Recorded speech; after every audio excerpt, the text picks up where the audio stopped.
En 1987, l'inspecteur Laurent Mercier quitte son bureau du 36 quai des Orfèvres pour rencontrer un informateur et disparaît sans laisser de traces. La police nationale lance l'une de ses plus vastes enquêtes internes, mais ne trouve rien. 4 ans plus tard, un sans-abri cherchant un abri dans un garde-meuble abandonné de Meaux tombe sur une découverte glaçante. Ce que les enquêteurs trouvent à l'intérieur exposera des horreurs au-delà de toute compréhension et ébranlera toute la préfecture de police de Paris. Avant de poursuivre l'histoire de cet inspecteur disparu, si vous appréciez les mystères troublants comme celui-ci, n'oubliez pas de vous abonner à la chaîne et d'activer les notifications. Nous publions de nouveaux cas chaque semaine qui vous tiendront en haleine. Maintenant, retournons à Paris en 1987 pour découvrir comment tout a commencé. Les néons fluorescents bourdonnaient au-dessus du bureau de l'inspecteur Marc Dubois dans les locaux de la police nationale au 36 quai des Orfèvres. C'était le 15 mars 1991, une matinée grise parisienne, et Marc révisait des pistes devenues froides sur une série d'enlèvements non résolus quand son téléphone sonna. « Dubois », répondit-il, parcourant encore les dossiers. « Inspecteur Dubois, ici le brigadier Rodriguez du commissariat de Meaux.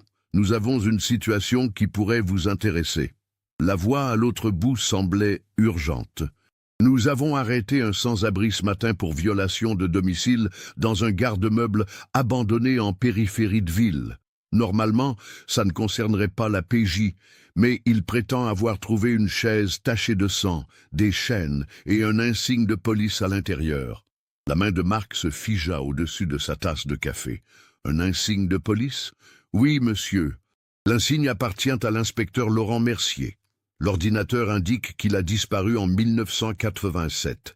J'ai pensé que vous voudriez le savoir, vu que c'était votre coéquipier. » La pièce sembla basculer légèrement. Laurent. 4 années de néant, et maintenant, ça. Marc serra le téléphone plus fort. Où se trouve exactement ce garde-meuble ? Dépôt Backwood, sur une route de service isolée près de la limite de Meaux. C'est derrière cette ancienne casse sur la D934. Installation privée, pas une de ces chaînes commerciales. Je vous envoie les coordonnées. J'arrive. Marc attrapait déjà sa veste. Ne laissez personne d'autre entrer dans cette unité avant que j'arrive. En quelques minutes, Marc était dans sa Peugeot 405 de service, filant vers le nord sur l'A4 en direction de Meaux. Les coordonnées arrivèrent sur son beeper et il reconnut la zone, un coin oublié de la banlieue où les lotissements cédèrent la place aux terrains vagues et aux sites industriels abandonnés. Son esprit s'emballait. Laurent enquêtait sur un réseau de traite d'êtres humains quand il avait disparu. Ils avaient été coéquipiers pendant 3 ans, et Laurent était prudent, méthodique. Il n'aurait pas simplement disparu sans laisser de traces, à moins que quelque chose n'ait terriblement mal tourné. Le trajet prit 40 minutes, et quand Marc arriva au dépôt Backwood, il vit que l'endroit grouillait déjà de voitures de police de Meaux. L'installation semblait avoir connu des jours meilleurs. Des rangées d'unités en tôle ondulées, derrière une clôture grillagée surmontée de barbelés rouillés. Un officier en uniforme lui fit signe de passer le portail et le dirigea vers l'unité 47, où un groupe d'agents s'était rassemblé. Marc se gara et s'approcha, ses papiers d'identité déjà en main. « Inspecteur Dubois ?» Un grand officier hispanique tendit la main. « Je suis le lieutenant Martinez, celui qui vous a appelé. Merci d'être venu si rapidement. »« Montrez-moi ce que vous avez, » dit Marc en suivant Martinez, au-delà du périmètre de sécurité. La porte roulante de l'unité de stockage était ouverte, révélant un espace d'environ 3 mètres sur 6. Mais c'était ce qui se trouvait à l'intérieur qui glaça le sang de Marc. Les murs étaient entièrement recouverts de papier d'aluminium, créant une chambre réfléchissante bizarre.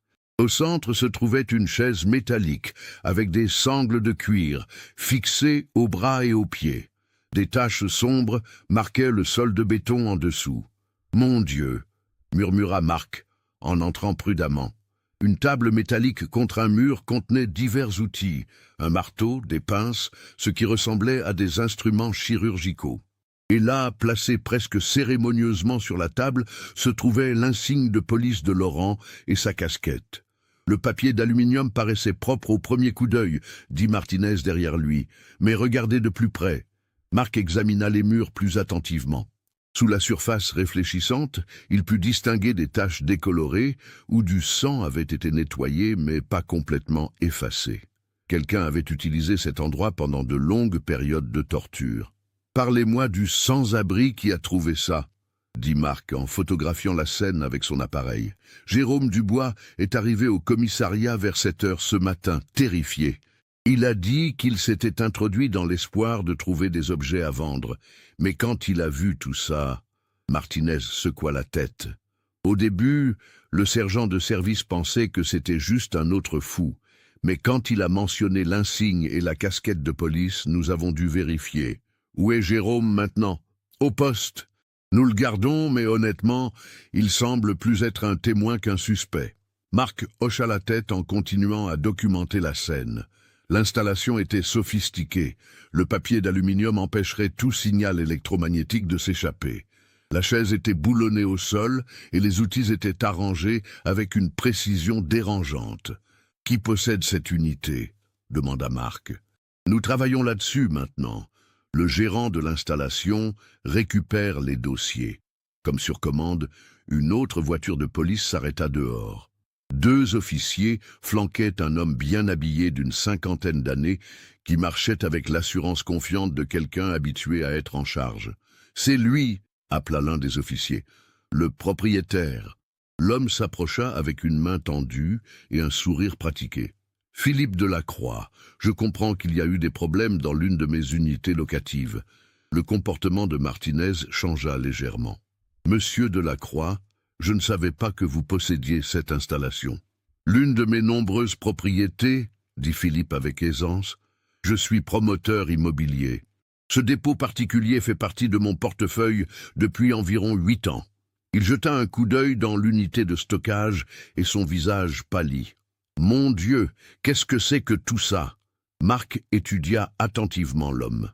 Philippe Delacroix avait l'air sincèrement choqué, mais Marc avait appris depuis longtemps que les apparences ne signifiaient rien. « Nous avons trouvé des preuves de crimes graves ici, monsieur Delacroix, » dit Marc. « J'aurais besoin d'informations sur qui a loué cette unité. »« Bien sûr, bien sûr. » Philippe sortit un portefeuille en cuir de sa veste. « Je porte toujours des informations de location de base avec moi. Voyons voir, unité 47. » Il feuilleta plusieurs pages. « Voici, loué à un certain Jonas Rivière. Payé 5 ans à l'avance, y compris un ajustement pour inflation. Quand était-ce? Le bail a commencé en 1988. Il a payé en liquide, ce qui n'est pas inhabituel pour ce type de location. Pouvez-vous décrire Monsieur Rivière ?» Philippe fronça les sourcils. « Ça fait quelques années, mais homme blanc, peut-être 45-50 ans, taille moyenne, cheveux bruns qui grisonnaient. Il se tenait à l'écart. Je me souviens avoir pensé qu'il semblait nerveux, mais les gens qui louent des unités de stockage le sont souvent. Ils traversent généralement des divorces ou des faillites. » Marc prit des notes. « J'aurais besoin d'une liste complète de tous ceux qui ont loué des unités ici, surtout celle-ci. Les dossiers détaillés sont à mon bureau à domicile, » dit Philippe. « Je serais heureux de les récupérer pour vous. Je tiens une documentation approfondie de tous mes baux de propriété hors marché. » Le lieutenant Martinez intervint. « Monsieur Delacroix est bien connu à Meaux. C'est un donateur respecté. Il soutient l'association de bienfaisance de la police, dirige plusieurs œuvres caritatives. Je veux juste aider comme je peux, » dit Philippe. « C'est horrifiant de penser que quelque chose comme ça se passait sur ma propriété. » Marc prit une décision. L'équipe scientifique peut finir de traiter la scène. Monsieur Delacroix, je viendrai avec vous récupérer ces dossiers. Plus tôt nous aurons ces informations, plus tôt nous pourrons trouver qui est responsable. Bien sûr. J'habite à Meaux-la-Montagne, pas loin d'ici. Vous pouvez me suivre ou je monte avec vous. » Marc dit qu'il voulait garder l'homme en vue et mieux le cerner. Alors qu'il marchait vers la voiture de Marc, Philippe continua à parler. « Inspecteur Dubois, je veux que vous sachiez que je coopérerai pleinement. Si quelqu'un a utilisé ma propriété pour quoi que ce soit, ça, je veux qu'il soit attrapé autant que vous. » Marc hocha la tête en démarrant le moteur. Montrez-moi juste le chemin, monsieur Delacroix. » Alors qu'il quittait l'installation de stockage, Marc aperçut la camionnette de la police scientifique arrivant dans son rétroviseur. Quoi qu'il se soit passé dans cette pièce tapissée de papier d'aluminium, quoi qu'il soit arrivé à Laurent, les réponses pourraient se trouver avec le promoteur immobilier nerveux assis à côté de lui. Ou peut-être que Philippe Delacroix était exactement ce qu'il semblait être, un propriétaire innocent pris dans quelque chose de terrible. Le temps le dirait. Pour comprendre l'ampleur de cette découverte, il faut retourner au 12 octobre 1987, le jour où tout a commencé. Laurent Mercier était un inspecteur dévoué de 34 ans, spécialisé dans les enquêtes sur la traite d'êtres humains. Grand, brun aux yeux verts perçants, il était connu pour sa méthode rigoureuse et son obstination à ne jamais abandonner une affaire. Ce matin-là, Laurent était arrivé au 36 quai des Orfèvres vers 7h30, comme toujours. Il travaillait depuis 6 mois sur une enquête complexe concernant un réseau international de trafic d'enfants qui utilisait la France comme point de transit vers d'autres pays européens. Les victimes étaient principalement des mineurs d'Europe de l'Est et d'Asie du Sud-Est, promis à de meilleures vies, mais vendus à des réseaux de prostitution ou de travail forcé. Son coéquipier Marc Dubois se souvenait parfaitement de cette journée. Laurent avait passé la matinée au téléphone avec divers contacts, ses notes s'étalant sur tout son bureau. Vers 11h, il avait reçu un appel qui avait changé son humeur. « J'ai un informateur qui prétend avoir des informations cruciales sur les routes d'approvisionnement », avait dit Laurent à Marc en raccrochant. « Il veut me rencontrer cet après-midi à Aubervilliers, près de l'ancienne usine Citroën. » Marc avait froncé les sourcils. Aubervilliers était une banlieue industrielle au nord de Paris, connue pour ses entrepôts abandonnés et sa population immigrée importante. « Tu veux que je vienne avec toi ?»« Non, il a insisté pour que je vienne seul. Il dit qu'il a peur et qu'il ne parlera qu'à moi. » Laurent avait mis son manteau. « Si je ne suis pas de retour à 18h, commence à t'inquiéter. » C'étaient des derniers mots que Marc entendrait de son coéquipier. À 18h30, quand Laurent ne s'était pas manifesté, Marc avait tenté de le joindre sur son beeper. Pas de réponse. À 19h, il avait alerté leur supérieur, le commissaire Henri Blanchard. À 20h, une équipe était partie pour Aubervilliers. Ils avaient trouvé la Renault 21 de service de Laurent garée près de l'ancienne usine, mais aucun signe de lui. Ses clés étaient encore dans le contact, son arme de service dans l'étui, mais son insigne personnel et sa casquette avaient disparu. Le plus troublant était son carnet de notes, retrouvé ouvert sur le siège passager avec une page arrachée, celle où il avait noté les détails du rendez-vous. L'enquête qui suivit mobilisa des centaines d'agents. La police nationale, la gendarmerie, même la DGSE furent impliqués. Ils interrogèrent tous les informateurs connus de Laurent, vérifièrent ses comptes bancaires, analysèrent ses appels téléphoniques des semaines précédentes. Mais le mystérieux informateur qui l'avait attiré à Aubervilliers semblait ne pas exister. Madame Isabelle Mercier, la femme de Laurent, était enceinte de leur premier enfant quand son mari disparut. Marc se souvenait de ses visites à l'appartement de Belleville qu'il partageait, de la voir arpenter le salon en tenant son ventre arrondi, refusant de croire que Laurent était parti pour toujours. « Il aurait laissé un message », répétait-elle inlassablement. « Laurent ne disparaîtrait jamais sans me dire où il va. Il me dit tout. Quelqu'un lui a fait du mal, j'en suis certaine. » Les semaines se transformèrent en mois. Isabelle accoucha d'une petite fille qu'elle nomma Claire, espérant que Laurent serait là pour la voir grandir. Mais les pistes s'amenuisaient une à une. L'enquête officielle fut classée au bout d'1 an, bien que Marc continuât ses recherches personnelles. Ce que personne ne savait, c'est qu'à quelques kilomètres de là, dans un sous-sol aménagé d'une propriété de Meaux, Laurent Mercier vivait un cauchemar sans fin. L'homme qui se faisait appeler Jonas Rivière n'était qu'un pseudonyme. La véritable identité de son ravisseur était bien plus complexe et terrifiante. Les 4 années qui suivirent la disparition de Laurent transformèrent profondément tous ceux qui l'avaient connu. Marc Dubois développa une obsession pour les affaires non résolues, travaillant des heures supplémentaires pour tenter de comprendre ce qui était arrivé à son coéquipier. Il visitait régulièrement Isabelle et la petite Claire, leur apportant des nouvelles de l'enquête, même quand il n'y en avait pas. Isabelle, elle, s'était installée dans une routine douloureuse. Elle travaillait comme institutrice dans une école primaire du 19e arrondissement, élevait seule sa fille, et chaque soir, elle espérait encore entendre la clé de Laurent dans la serrure. Elle avait refusé de déménager, gardant l'appartement exactement comme il était le jour de sa disparition, comme un musée de leur vie conjugale interrompue. La petite Claire grandissait avec des photos de son père partout dans l'appartement et des histoires que sa mère lui racontait chaque soir. « Papa est parti en mission très importante », disait Isabelle. « Mais il reviendra quand il aura attrapé tous les méchants. » Au commissariat, l'affaire Mercier était devenue une légende amère. Les nouveaux inspecteurs apprenaient de son histoire comme un avertissement sur les dangers du métier. Une plaque commémorative avait été installée dans le hall d'entrée. Inspecteur Laurent Mercier, disparu en service, jamais oublié.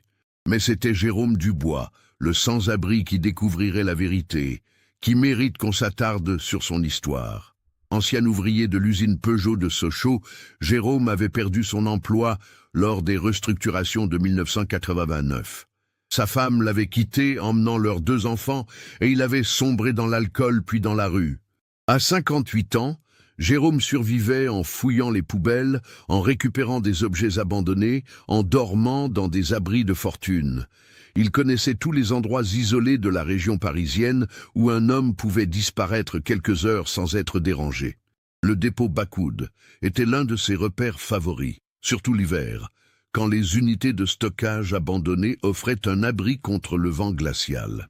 Jérôme avait remarqué l'activité nocturne étrange autour du dépôt. Plusieurs fois, caché derrière les buissons près de la clôture, il avait vu des fourgonnettes arriver vers 2 ou 3 heures du matin. Des hommes en sortaient, accompagnés de groupes de femmes et d'enfants qui semblaient terrifiés. Ils entraient dans certaines unités, y restaient quelques heures, puis repartaient. « Ça me donnait la chair de poule », raconterait-il plus tard aux enquêteurs. Ces gamins, ils avaient l'air d'avoir peur de leur ombre, et les femmes, elles gardèrent la tête baissée, comme si elles savaient qu'il ne fallait pas faire de bruit. Mais Jérôme était un homme prudent. Dans la rue, on apprenait vite à ne pas se mêler des affaires des autres, surtout quand elles semblaient dangereuses. Il évitait donc cette zone la nuit, ne venant que le jour pour récupérer ce qu'il pouvait. Ce matin du 15 mars 1991, Jérôme cherchait un endroit pour s'abriter d'une pluie battante quand il remarqua que le cadenas de l'unité 47 était cassé. La porte roulante était légèrement entr'ouverte, comme si quelqu'un était parti précipitamment sans la fermer correctement. Curieux et espérant trouver quelque chose d'utile, Jérôme avait poussé la porte et allumé sa lampe de poche. Ce qu'il découvrit le terrifiait tellement qu'il courut jusqu'au commissariat le plus proche, malgré sa méfiance habituelle envers la police. « J'ai vu beaucoup de choses dans la rue », dit-il au brigadier Rodriguez. « Mais ça ressemblait à quelque chose tout droit sorti d'un film d'horreur. Cette chaise, ces outils, tout ce sang, et cet insigne de police. Il fallait que quelqu'un sache. » Pendant que Jérôme parlait aux autorités, à quelques kilomètres de là, dans le sous-sol de la maison de Philippe Delacroix, Laurent Mercier comptait ses 4 années de captivité. Il ne savait pas que sa découverte était imminente. Il ne savait pas que son calvaire touchait enfin à sa fin. Le trajet vers Meaux-la-Montagne mena Marc et Philippe à travers des rues de plus en plus aisées, les modestes pavillons près du dépôt cédant la place à des propriétés avec jardins paysagers et portails automatiques. Après quelques minutes de conduite, ils atteignirent le domaine de Philippe, une maison bourgeoise du 19e siècle avec des volets blancs et des haies parfaitement taillées qui criaient l'argent ancien français. Marc gara sa Peugeot dans l'allée circulaire, notant l'aménagement paysager coûteux et le garage à 3 places. Tout dans la propriété suggérait la richesse et la respectabilité. Il suivit Philippe jusqu'à une imposante porte d'entrée avec des panneaux de verre cathédrale. « Entrez, je vous prie », dit Philippe en sortant un trousseau de clés. « Mon bureau est juste par ici. » L'intérieur correspondait à la promesse de l'extérieur. Parquet ciré, moulures au plafond et œuvres d'art de bon goût ornant les murs. Philippe le mena à travers un spacieux vestibule et le long d'un couloir, vers un bureau au rez-de-chaussée. La pièce était toute en bois sombre et cuir, avec des étagères du sol au plafond et un bureau en acajou massif. Les dossiers de location devraient être quelque part là-dedans, dit Philippe en se dirigeant vers un grand classeur derrière le bureau. Je garde tout organisé par propriété et par année. Pendant que Philippe fouillait dans les dossiers, les yeux exercés de Marc balayèrent de la pièce, enregistrant les détails. Livres juridiques, revues immobilières, diverses récompenses civiques sur les murs. Mais ce qui attira son attention, ce furent les photographies, des dizaines d'entre elles disposées sur le bureau et les étagères. Chaque photo montrait Philippe souriant avec des groupes de femmes et d'enfants. Les décors variaient, certaines à l'extérieur, d'autres dans ce qui ressemblait à des couloirs institutionnels. Mais le schéma était cohérent. Des visages différents sur chaque image, principalement des traits asiatiques ou d'Europe de l'Est, et beaucoup des sujets semblaient mal à l'aise devant l'appareil photo. Marc prit l'une des photos encadrées du bureau. Toute une collection ici. Philippe leva les yeux du classeur, son visage s'éclairant. « Oh, celles-là, elles viennent de l'orphelinat, que je parraine près de Roissy, la maison de l'espoir nouveau. Nous essayons de donner à ces enfants une vie meilleure, vous savez, un nouveau départ en France. » Il retourna à ses recherches, ajoutant « Certains ne sont pas habitués à sourire pour les photos. Là d'où ils viennent, les appareils photos signifient généralement documentation gouvernementale, expulsion, ce genre de choses. » Marc examina la photo de plus près. Une petite plaque sur le bâtiment en arrière-plan confirmait le nom « Maison de l'Espoir Nouveau ». Cela semblait assez légitime. Installation propre, les enfants semblaient bien nourris et la présence de Philippe suggérait un engagement régulier plutôt que de simples dons. « C'est admirable », dit Marc en reposant la photo soigneusement.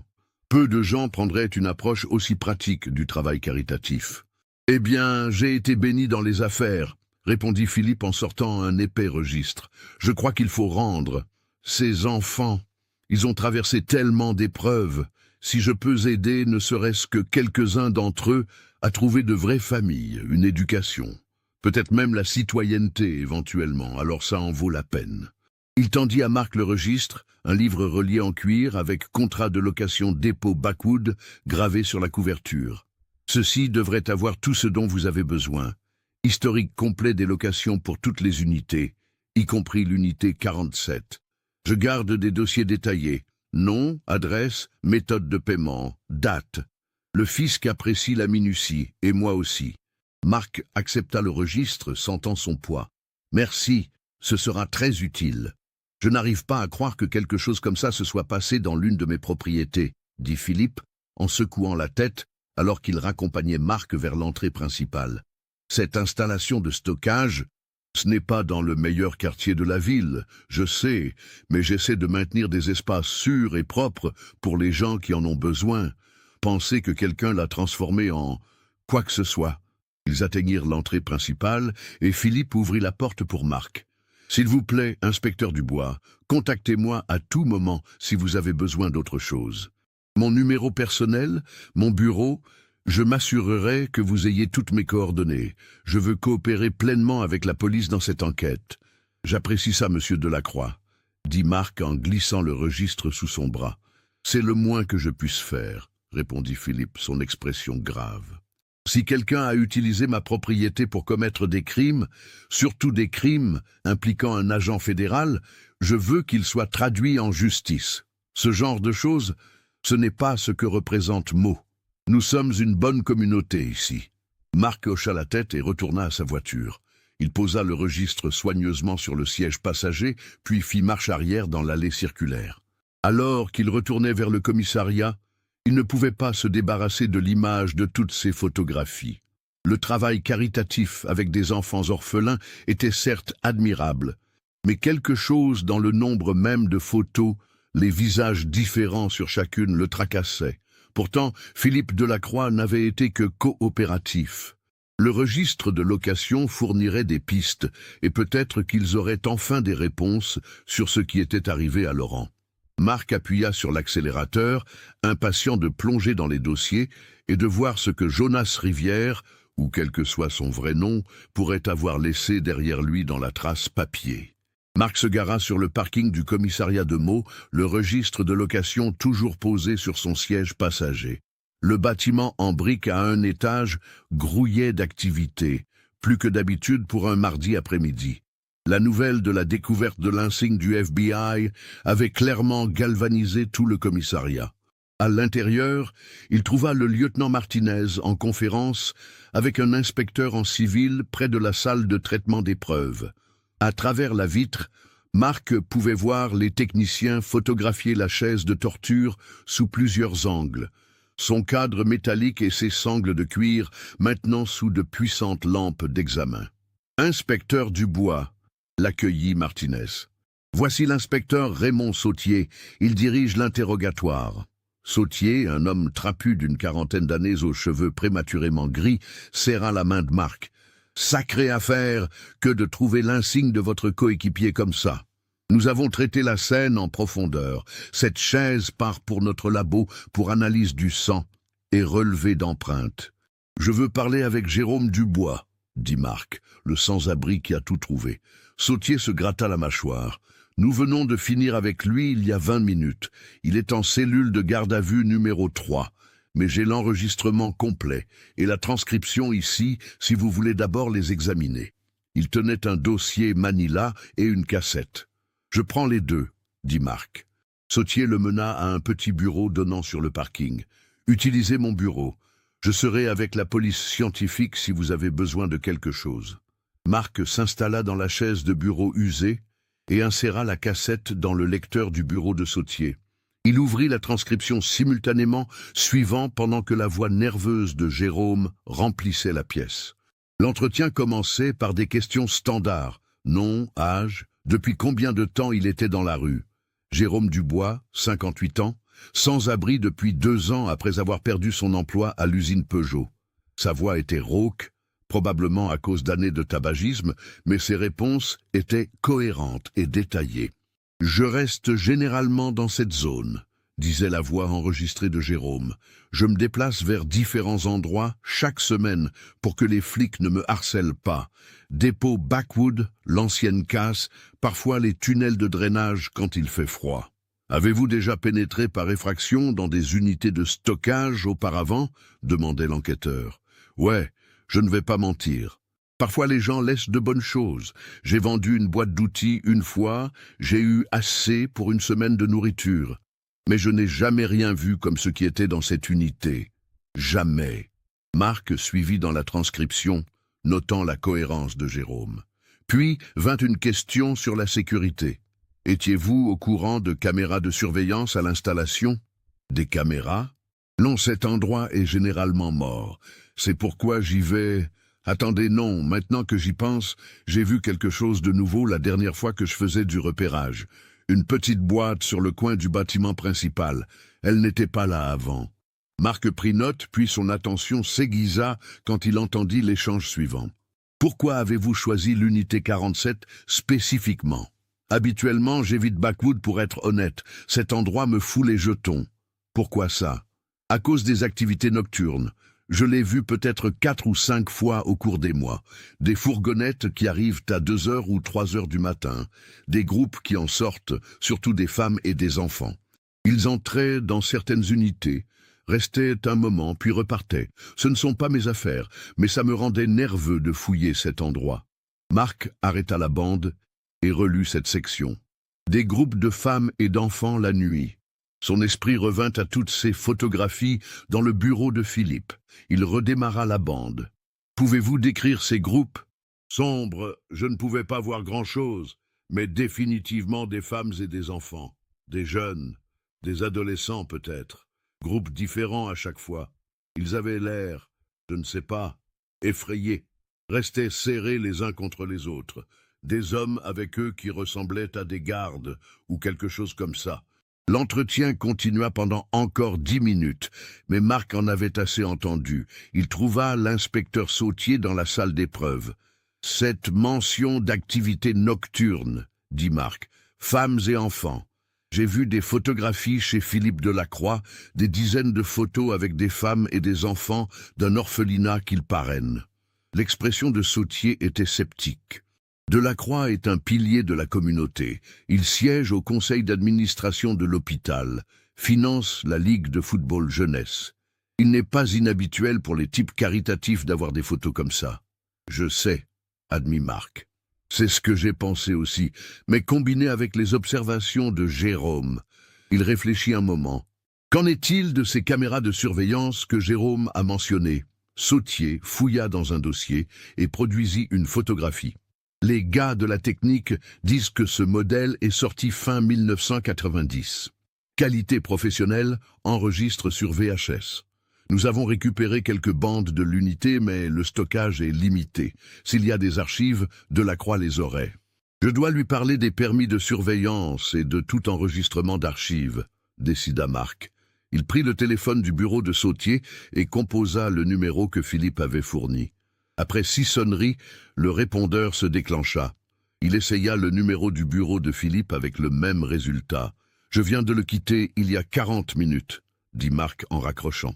Je vais retourner voir s'il est chez lui. Nous avons besoin de ses enregistrements de surveillance. Tu veux du renfort? Demanda Sautier. Non, je rassemble juste des informations. Mais j'ai besoin que tu creuses cette chaise de torture. Numéro de série, fabricant, dossier d'achat, tout ce qui pourrait nous dire d'où elle vient. Déjà dessus, confirma Sautier. C'est de l'équipement médical. Quelqu'un a dû le commander spécialement. Marc se dirigea vers la porte puis s'arrêta. Et inspecteur, fait discrètement vérifier par quelqu'un l'orphelinat Maison de l'Espoir Nouveau. Juste les trucs de base, enregistrement, licence, ce genre de choses. Sautier hocha lentement la tête. Tu penses que Delacroix est impliqué? Je pense qu'il faut être méticuleux, répondit Marc prudemment. Il y a 4 ans, mon coéquipier a disparu en enquêtant sur le trafic. Maintenant, son insigne apparaît dans une chambre de torture appartenant à un homme qui transporte régulièrement des femmes et des enfants. Ça pourrait être une coïncidence, mais je dois en être sûr. Et Marc retourna vers la maison de Philippe, essayant le numéro de téléphone encore une fois en naviguant dans les rues de banlieue. Toujours pas de réponse. Le soleil de l'après-midi projetait de longues ombres sur les pelouses manucurées de Meaux-la-Montagne. Et Marc se demandait si Philippe était simplement sorti faire une course. Mais alors qu'il tournait dans la rue de Philippe, il ralentit instinctivement. Un Chevrolet Suburban noir était garé devant la propriété, moteur en marche. Un homme en costume sombre et lunettes de soleil se tenait à côté, sa posture suggérant qu'il montait la garde plutôt que d'attendre avec désinvolture. Quelque chose dans l'estomac de Marc se serra. Une sensation familière après des années de travail de terrain. Il se gara à environ 100 mètres, se stationnant derrière un camion d'aménagement paysager qui lui donnait une couverture tout en maintenant une vue claire sur l'allée de Philippe. À travers son pare-brise, il observa Philippe sortir de sa maison accompagné d'un autre homme en lunettes sombres. Même à cette distance, Marc pouvait voir la tension dans leur langage corporel. Le comportement habituellement lisse de Philippe était remplacé par des gestes nets et agités. L'autre homme se tenait rigide, ses mains jointes devant lui comme un soldat au repos. La conversation dura moins de 2 minutes. Philippe fouilla dans sa veste et sortit une épaisse enveloppe manila, scellée avec ce qui ressemblait à du ruban adhésif d'emballage. Il la tendit à l'homme, puis fit un geste vers la zone boisée derrière sa propriété, pointant avec insistance en parlant. L'homme en lunettes de soleil hocha une fois, prit l'enveloppe et retourna rapidement vers le SUV. Philippe resta dans son allée, regardant le véhicule s'éloigner. Ce n'est que quand il eut tourné le coin qu'il retourna dans sa maison. Marc resta figé un moment, pesant ses options. L'échange pouvait être n'importe quoi. Une transaction commerciale, des documents légaux, des questions de sécurité privée. Les hommes riches comme Philippe traitaient souvent avec des gardes du corps et des enquêteurs privés. Mais le timing, si peu de temps après la découverte de l'unité de stockage, le tracassait.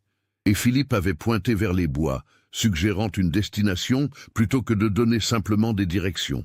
Le SUV s'éloignait. Marc prit sa décision et démarra. Maintenant une distance de sécurité en suivant. Il connaissait assez bien cette zone. C'était résidentiel sur plusieurs kilomètres, dans toutes les directions, sans immeubles de bureaux ni centres commerciaux où une réunion d'affaires pourrait avoir lieu. Si Philippe pointait vers une propriété, ce devait être quelque chose de privé, d'isolé. En conduisant, Marc tendit la main vers sa radio et appela le poste. « Ici l'inspecteur Dubois. J'ai besoin que quelqu'un vérifie toutes les propriétés immobilières de Philippe Delacroix et de ses entreprises. Cherchez des propriétés isolées, surtout tout près de la zone de Meaux-la-Montagne. »« Reçu », répondit le dispatcheur. « L'inspecteur Sautier veut savoir si vous avez besoin de renfort. »« Pas encore. Je suis juste en train de suivre une piste, mais ayez une unité en stand-by. » Le SUV noir le mena hors de l'étalement de banlieue et sur la départementale 934, se dirigeant vers l'ouest vers un territoire plus rural. Après environ 15 minutes, il tourna sur une route d'accès gravillonnée, marquée seulement par un panneau en bois patiné. Marc ralentit, laissant le SUV prendre de l'avance avant de suivre. À travers les arbres, il aperçut un grand bâtiment d'apparence institutionnelle avec des murs en stuc blanc et un toit de tuiles rouges. En s'approchant, il put distinguer les lettres sur un panneau monumental. « Maison de l'espoir nouveau, un havre pour les enfants ». C'était le même orphelinat des photographies de Philippe. Marc se gara à distance et observa les hommes sortir du SUV. Ils marchaient avec détermination vers l'entrée principale, celui qui portait l'enveloppe en tête.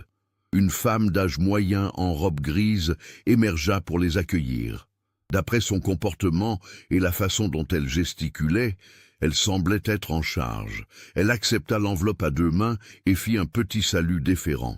Les hommes ne restèrent que quelques instants avant de retourner à leur véhicule et de partir. Marc se sentit idiot. Bien sûr que Philippe enverrait des dons à l'orphelinat qu'il soutenait. L'enveloppe était probablement un chèque ou une donation en espèces. Les hommes étaient probablement la sécurité privée qu'il employait pour de tels transferts. Néanmoins, étant arrivé jusque-là, il décida de jeter un coup d'œil à l'établissement lui-même. Le bâtiment était plus grand qu'il n'apparaissait sur les photographies. Une structure étalée d'un étage qui ressemblait à ce qui avait pu être autrefois une école ou un établissement médical. Marc se gara dans la zone des visiteurs et marcha vers l'entrée principale, ses papiers d'identité prêts. La même femme qui avait accueilli les hommes répondit à son coup. De près, il pouvait voir qu'elle avait peut-être 50 ans, avec des cheveux grisonnants tirés en chignon sévère et des yeux intelligents et perçants. « Puis-je vous aider ?» demanda-t-elle, son accent suggérant des origines d'Europe de l'Est. Marc montra son insigne. « Inspecteur Marc Dubois, police nationale. » « Ne vous alarmez pas, je ne suis pas ici spécifiquement pour l'orphelinat. Nous avons trouvé des preuves liées à une affaire dans une propriété appartenant à M. Philippe Delacroix, et je fais juste le suivi sur toutes ces connexions de propriété. » L'expression de la femme s'adoucit légèrement. « Oh, Monsieur Delacroix, un homme si généreux. Je suis Madame Volkoff, la directrice ici. Entrez, s'il vous plaît. » Elle le mena à travers une zone de réception qui sentait le désinfectant industriel et dans un couloir bordé d'œuvres d'art d'enfants. « Monsieur Delacroix a fondé cet orphelinat il y a 5 ans, expliqua-t-elle en marchant. Nous nous occupons d'enfants qui ont perdu leurs parents, beaucoup venus de l'autre côté de la frontière. Nous les aidons à trouver de nouvelles familles, de nouvelles opportunités. » La visite fut brève mais complète. Marc vit des dortoirs avec des rangées nettes de lits, une cafétéria où une poignée d'enfants prenaient une collation d'après-midi, une petite salle de classe avec des manuels dépassés. Tout semblait propre et ordonné, quoique quelque peu austère. Le bâtiment semblait plus petit à l'intérieur que son extérieur ne le suggérait, comme si tout n'était pas utilisé. « Vous êtes libre de regarder autour de vous davantage, » dit Madame Volkoff alors qu'il retournait à la zone de réception. « J'ai une réunion avec des donateurs maintenant, ils viennent d'arriver. Quelqu'un vous apportera du café si vous voulez attendre. » Marc observa un groupe d'hommes bien habillés entrer et suivre Madame Volkoff vers ce qui semblait être une aile administrative. Il s'installa dans l'une des chaises usées de la zone d'attente, étudiant les affiches motivationnelles décolorées sur les murs. Quelques minutes plus tard, une adolescente apparut, portant un plateau avec une tasse de café. Elle était asiatique, probablement du sud-est asiatique, avec de longs cheveux noirs et des yeux nerveux. Ses mains tremblaient légèrement en posant la tasse sur la table. « Êtes-vous de la police ?» demanda-t-elle doucement, son français fortement accenté. « Police nationale !» dit Marc doucement en montrant son insigne. « Merci pour le café. » La fille jeta un coup d'œil rapide par-dessus son épaule, puis le regarda à nouveau. « Ici, c'est bien. C'est normal ici. Je suis nouvelle. » Quelque chose dans son ton fit que Marc se pencha en avant. « Depuis combien de temps êtes-vous ici ?»« 2 semaines seulement. » Elle tordait ses mains ensemble. « J'ai 18 ans. Mon nom est Dara Keo, du Cambodge. » Marc trouvait étrange qu'un orphelinat accueille une personne de 18 ans, bien au-delà de l'âge typique pour l'adoption. « Allez-vous bien, Dara ? Vous semblez effrayée. » Elle regarda derrière elle encore une fois, s'assurant qu'ils étaient seuls, puis dans un flot de mots. « Ils ont pris mon ami la semaine dernière. Des gens sont venus et l'ont emmené avec d'autres enfants. S'il vous plaît, vous l'aidez ?» Le pouls de Marc s'accéléra. « L'ont emmené où ?»« Je sais où », chuchota Dara avec urgence. « Ils m'ont emmené aussi, mais ils ne m'ont pas choisi. Ils m'ont renvoyé. Ils disent que je suis due cette semaine. » « Due pourquoi ? Je ne sais pas. D'autres enfants disent que ce n'est pas bien quand ils disent « due ». S'il vous plaît, j'ai peur. Vous m'aidez ?» Avant que Marc puisse répondre, un membre du personnel masculin apparut dans l'embrasure de la porte. « Dara, viens, tu as des corvées ?» Le visage de la fille devint pâle. Marc se leva. « En fait, je parlais justement à Dara de l'emmener prendre une glace. Elle a mentionné qu'elle n'avait jamais été dans un glacier américain. » Le membre du personnel fronça les sourcils. « Elle a eu de la glace la semaine dernière. Je suis l'inspecteur Dubois, police nationale, » dit Marc, en sortant son insigne à nouveau. « J'ai pris un intérêt personnel à Dara ici. Fille brillante. Je pense qu'elle a un avenir. » À ce moment, Madame Volkoff émergea de sa réunion, le groupe de donateurs sortant derrière elle. Ils regardèrent Marc avec un intérêt soupçonneux en passant. « Que se passe-t-il ici ?» demanda Madame Volkoff, remarquant la tension. Marc expliqua son invitation à la glace, gardant un ton léger et décontracté. Les lèvres de Madame Volkoff se pincèrent. « C'est très irrégulier. Nous avons des procédures. »« Bien sûr, » dit Marc avec aisance. « Je comprends complètement, mais sûrement qu'une petite exception pourrait être faite. Je suis un agent fédéral après tout, une figure de confiance dans la communauté, comme M. Delacroix le confirmerait. » Madame Volkoff considéra cela. « Très bien. Mais Jacob doit vous accompagner. Nous ne pouvons pas permettre aux enfants de partir sans escorte. » Marc hocha la tête, bien qu'intérieurement il jonglait avec les options. Sur le parking, pendant que Jacob parlait avec Madame Volkoff, Marc chuchota rapidement à Dara « Montre-moi où est ton ami. Ne t'inquiète pas pour Jacob. » La fille hocha la tête, la compréhension brillant dans ses yeux. Marc utilisa sa radio dans la voiture pour appeler le poste. « Ici, Dubois. J'ai besoin d'unités en stand-by. Situation possible en développement.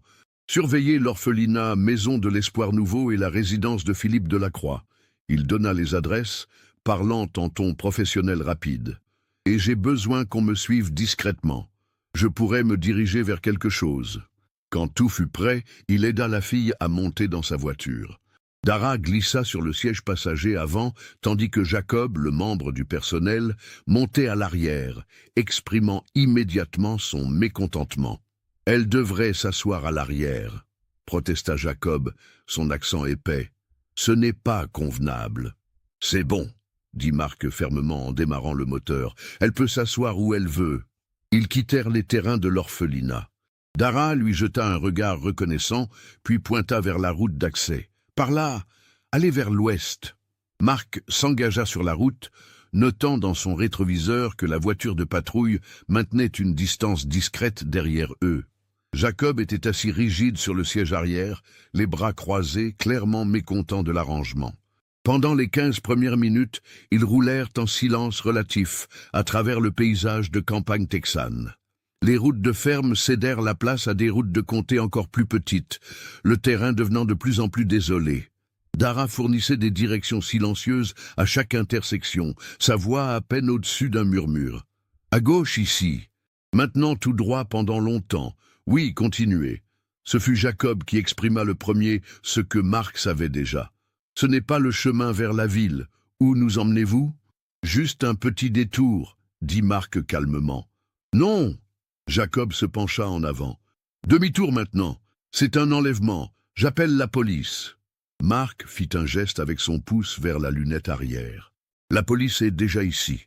Cette voiture de patrouille nous suit depuis que nous avons quitté l'orphelinat. » Jacob se retourna, vit l'unité marquée et son visage devint pâle. « Qu'est-ce que c'est ?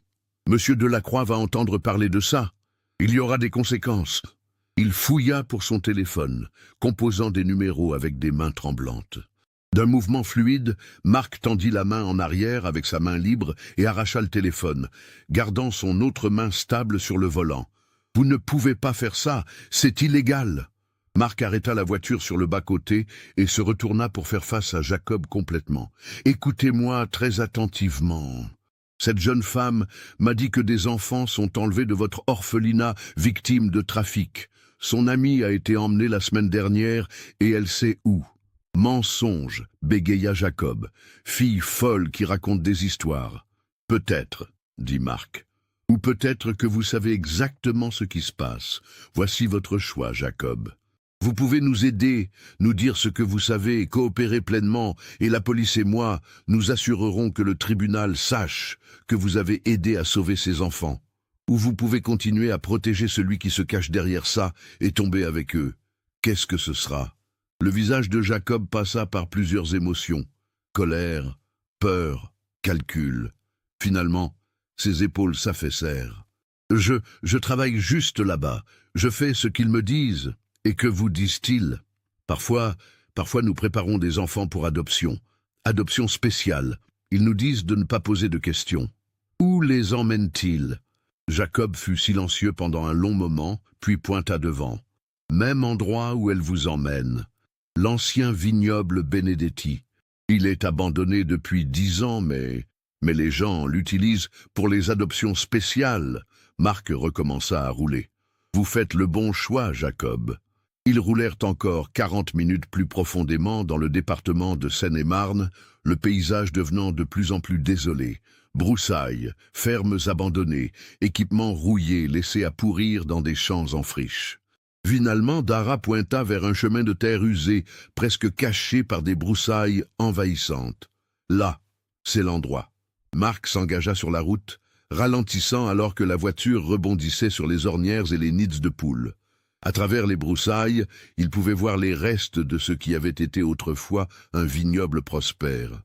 Rangée après rangée de vignes mortes et tordues, s'étendant sur une pente douce. En haut se trouvait une collection de bâtiments, une maison principale avec des fenêtres brisées et de la peinture qui s'écaillait, plusieurs dépendances, et ce qui ressemblait à une grande installation de traitement.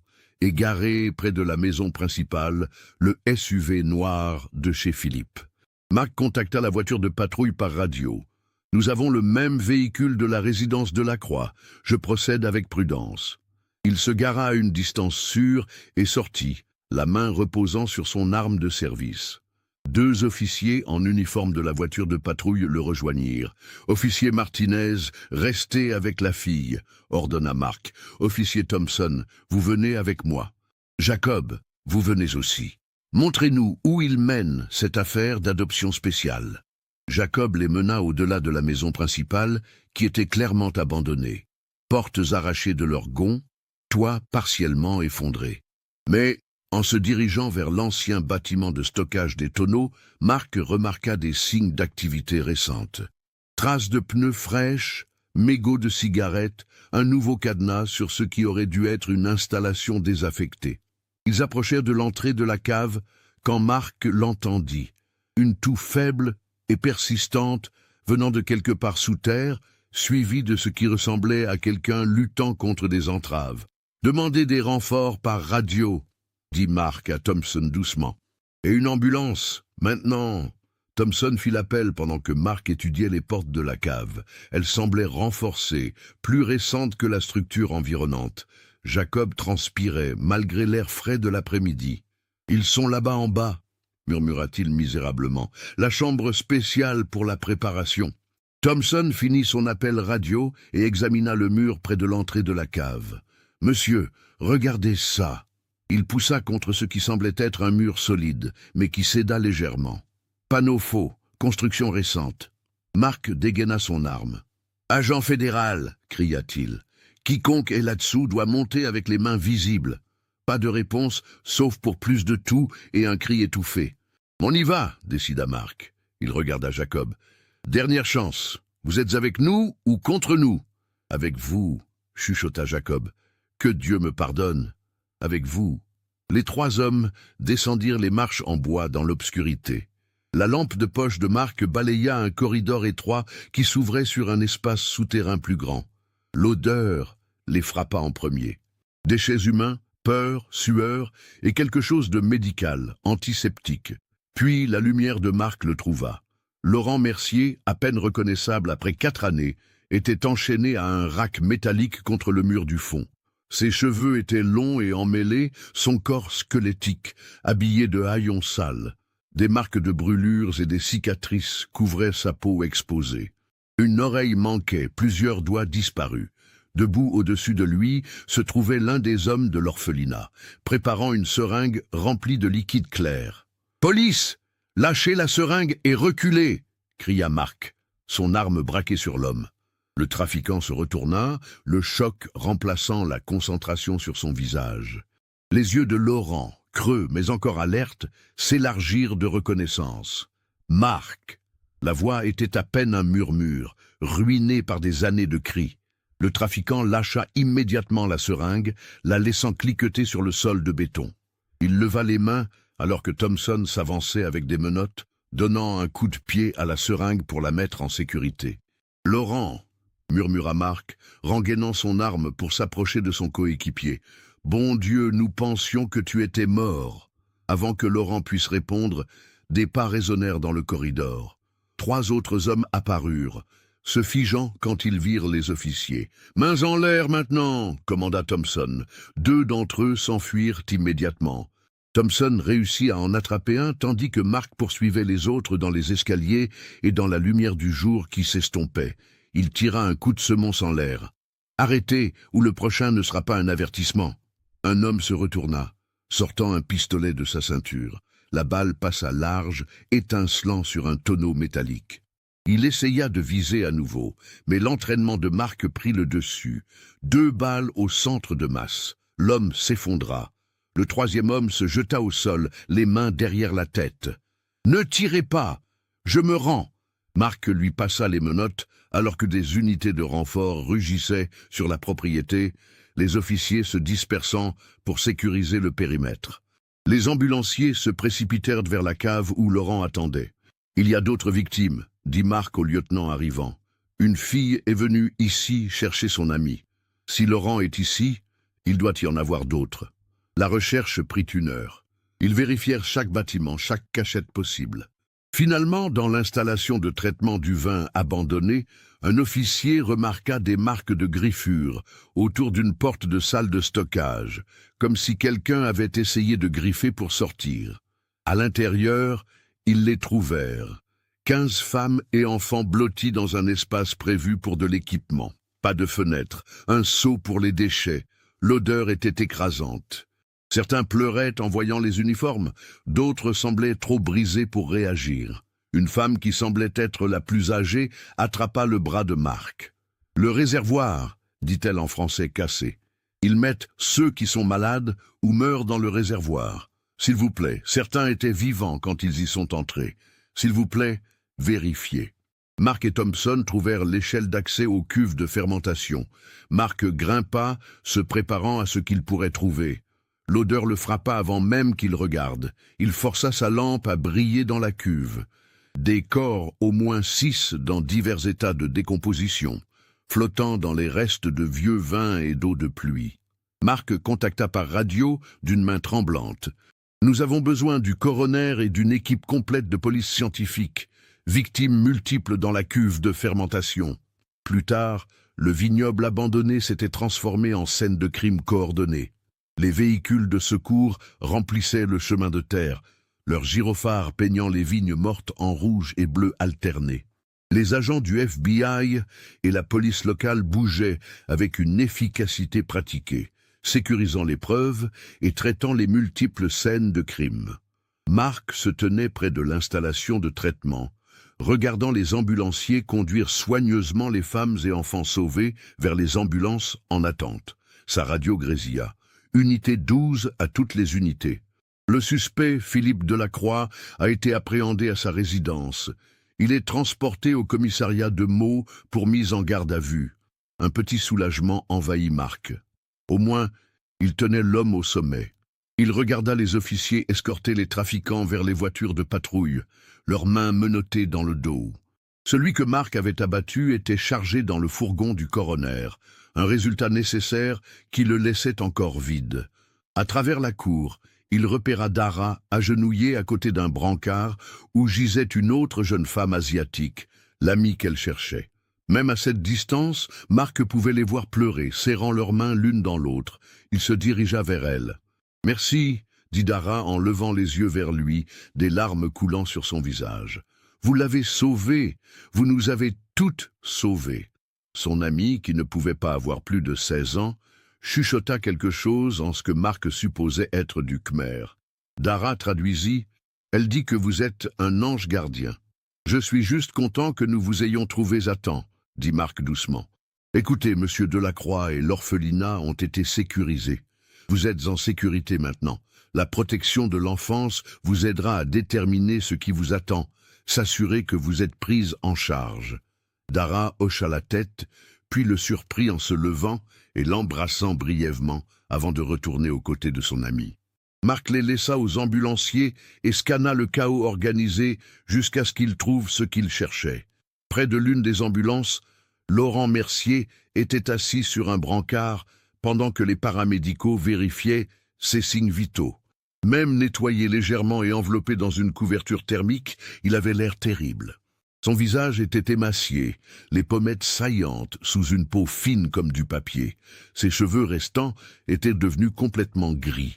Mais c'était son expression qui frappa le plus Marc, non pas du soulagement ou de la joie d'être secouru, mais quelque chose de plus proche du désespoir. Marc s'approcha lentement, ne voulant pas l'effrayer. Laurent, son ancien coéquipier, leva les yeux, tenta un sourire qui n'atteignait pas ses yeux creux. « Salut Marc, sacré rescue, hein? Comme au bon vieux temps. » La tentative d'humour tombait à plat, sa voix brisée. « Comment tu tiens le coup ?» Laurent haussa les épaules, puis grimaça au mouvement. « Physiquement, je survivrai. Ils m'ont gardé en vie pour une raison. » Il fit une pause, sa mâchoire travaillant. « Marc, je dois te dire quelque chose. Ces gens, ils font partie du réseau Crossroads. » Les yeux de Marc s'élargirent. Le réseau Crossroads était une organisation de trafic d'êtres humains que la police nationale et Interpol enquêtaient depuis des années. Une opération sophistiquée qui déplaçait des victimes à travers la frontière européenne par une série de refuges et d'officiels corrompus. « Ils m'ont tué en 87, continua Laurent, sa voix à peine au-dessus d'un murmure. Je suivais une piste sur des sociétés écrans qu'ils utilisaient. Je pensais rencontrer un informateur, mais c'était un piège. Il voulait tout ce que je savais sur l'enquête. Laurent, tu n'es pas obligé. Non, je dois le dire. » Les doigts restants de Laurent serrèrent la couverture. « Ils m'ont torturé, Marc, pendant des semaines au début, puis périodiquement pendant des années. La chaise que tu as trouvée n'était qu'un de leurs outils. Ils m'ont brisé, j'ai tout donné. » Sa voix se brisa. « À cause de ce que j'ai dit, ils ont pu restructurer toute leur opération, éviter nos raids, s'étendre vers de nouveaux territoires. Dieu sait combien de femmes et d'enfants ont été victimes de trafic parce que je n'ai pas pu tenir. » « Laurent, arrête. » Marc posa une main sur l'épaule de son coéquipier, sentant les os à travers la couverture. « Tu as tenu pendant 4 ans. Regarde-moi. Tu as survécu à ce qu'aucun homme ne devrait endurer. Ce n'est pas ta faute. Mais toutes ces victimes qui ont été sauvées aujourd'hui, parce qu'une jeune femme courageuse nous a menés ici, » ajouta Marc, en pointant vers où Dara était chargée dans une ambulance. « Cette fille, Dara Keo, c'est elle qui m'a dit où trouver cet endroit. Et tu sais ce qui a déclenché tout ça ? Un sans-abri nommé Jérôme Dubois a pénétré par effraction dans cette unité de stockage et trouvé ton insigne. Il aurait pu le mettre en gage, mais au lieu de ça, il est allé à la police. Les gens se sont aidés les uns les autres, Laurent. C'est ce qui a cassé cette affaire. Pas quoi que ce soit que tu aies fait ou pas fait sous la torture. Laurent leva les yeux brusquement. Quelqu'un a trouvé la salle de torture? Ce matin. Ils avaient déplacé tes affaires là-bas. Probablement pensé que personne ne regarderait jamais dans une unité de stockage aléatoire. Pour la première fois, l'attitude de Laurent se brisa complètement. Les larmes coulaient sur ses joues scarifiées alors que ses épaules tremblaient de sanglots silencieux.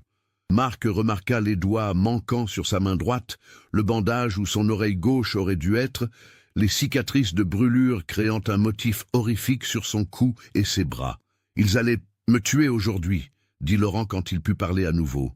Cette injection, c'était du chlorure de potassium. Ils ont dit que j'avais survécu à mon utilité, que la police reniflait trop après la découverte de l'unité de stockage. Si tu avais été 1 heure en retard... Mais nous ne l'étions pas, dit Marc fermement. Tu es vivant, Laurent, c'est ce qui compte maintenant.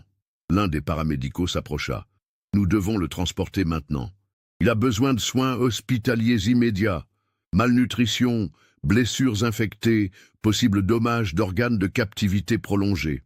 Marc serra doucement l'épaule de Laurent. Je viendrai te voir à l'hôpital. Nous parlerons plus quand tu te sentiras mieux. Laurent hocha faiblement la tête alors que les paramédicaux le préparaient pour le transport. « Marc, merci de ne pas avoir abandonné. Les coéquipiers n'abandonnent pas l'un l'autre, » répondit Marc. Il regarda alors qu'il chargeait Laurent dans l'ambulance, suivi par les victimes sauvées dans d'autres véhicules d'urgence. Le soleil se couchait maintenant, projetant de longues ombres sur le vignoble abandonné. Le ruban de scènes de crime flottait dans la brise du soir, marquant les endroits où des horreurs inimaginables s'étaient produites. Le commissariat de Meaux bourdonnait d'activité quand Marc arriva. L'ampleur de l'opération signifiait que chaque salle d'interrogatoire disponible était occupée par des agents fédéraux et des inspecteurs locaux travaillant en tandem pour traiter les suspects. Marc se dirigea dans le couloir, jetant un coup d'œil par les fenêtres d'observation. Dans la première salle, Madame Volkov était assise rigide sur sa chaise, son attitude composée d'avant complètement effondrée, alors que les inspecteurs la pressaient sur le rôle de l'orphelinat dans l'opération de trafic. À côté, 2 des hommes du vignoble étaient interrogés séparément, leurs façades dures s'effritant sous le poids des preuves. Mais c'était la salle au bout du couloir qui attira l'attention de Marc. Il entra dans la zone d'observation, rejoignant plusieurs officiers déjà en train de regarder à travers la glace sans teint. L'intérieur, Philippe Delacroix était assis en face de l'inspecteur Sautier et d'un interrogateur du FBI que Marc reconnut comme l'agent Patricia Chen. Philippe ne ressemblait en rien au philanthrope poli de ce matin. Son costume coûteux était froissé, ses cheveux argentés et bourriffés, mais c'était ses yeux qui avaient le plus changé. La chaleur confiante remplacée par un calcul froid alors qu'il semblait peser ses options. « Parlez-nous de Laurent Mercier », disait l'agent Chen. « Nous savons que vous l'avez détenu. Nous l'avons trouvé. Alors passons les dénis et arrivons à la vérité. » Philippe fut silencieux pendant un long moment, puis se pencha en arrière dans sa chaise. Quand il parla, sa voix était factuelle, comme s'il discutait d'une transaction commerciale. L'agent Mercier enquêtait sur nos opérations transfrontalières en 1987, se concentrant sur des propriétés rurales non enregistrées que nous utilisions comme point de passage. Il se rapprochait trop près, alors nous avons arrangé une rencontre par l'un de ses informateurs.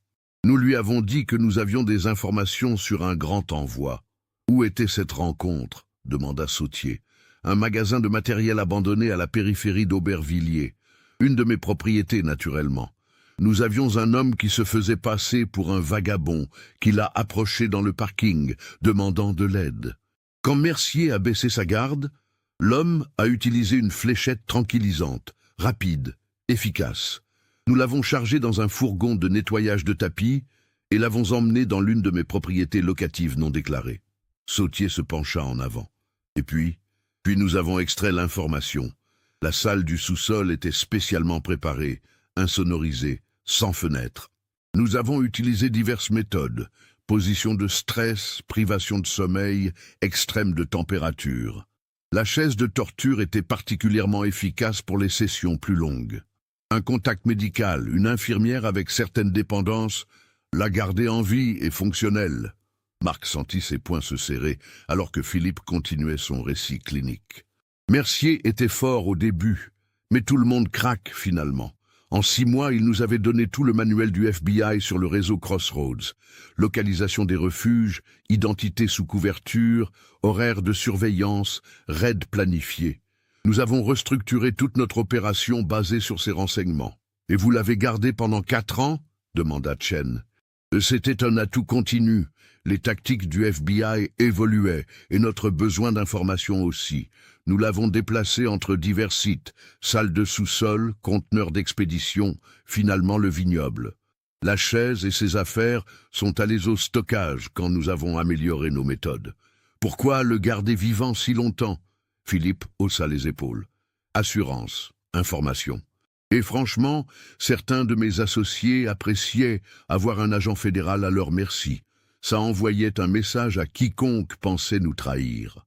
À travers la glace, Marc regardait le récit désinvolte de Philippe des horreurs, sentant la rage monter dans sa poitrine. Il se tourna vers l'officier supérieur à côté de lui. « Je veux que cet homme soit accusé de tout ce qui est possible, » dit Marc doucement. « Enlèvement, torture, trafic d'êtres humains, conspiration, meurtre pour les corps dans cette cuve. Sa coopération et sa position dans la communauté ne signifient rien. Pas de négociation de plaignement.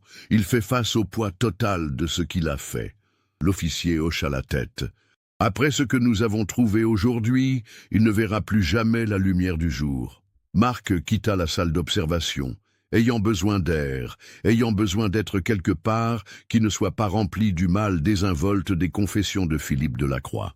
Il conduisit à l'hôpital Henri Mondor de Créteil, où les victimes avaient été amenées. Le service de pédiatrie était calme, un contraste saisissant avec le commissariat.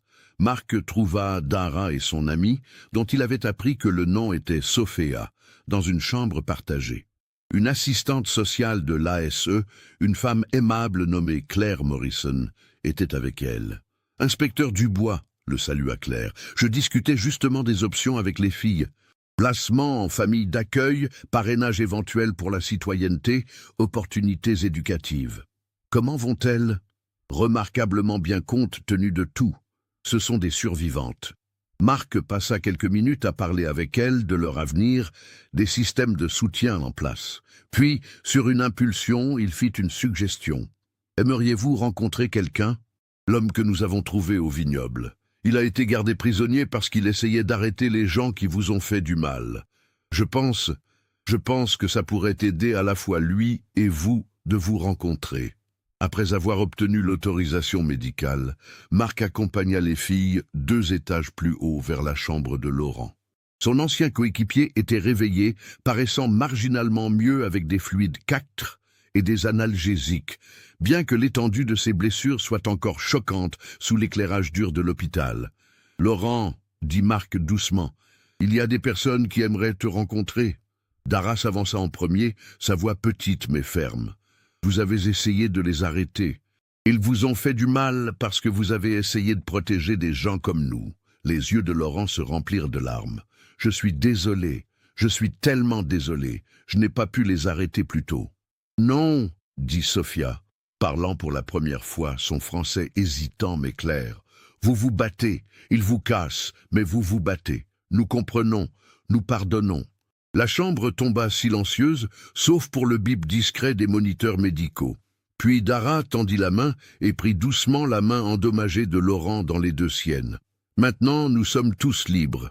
C'est ce qui compte. » Marc recula, regardant ce moment inattendu de grâce dans toute l'obscurité qu'ils avaient découverte aujourd'hui. Ici était quelque chose de pur. Les victimes reconnaissant la douleur l'une de l'autre, offrant le pardon là où aucun n'était requis, trouvant la force dans la survie partagée. C'était, réalisa-t-il, ce qui vaincrait finalement des opérations comme Crossroads. Pas seulement l'application de la loi ou les systèmes de justice, mais la résilience de l'esprit humain. la capacité des gens à s'aider mutuellement à guérir.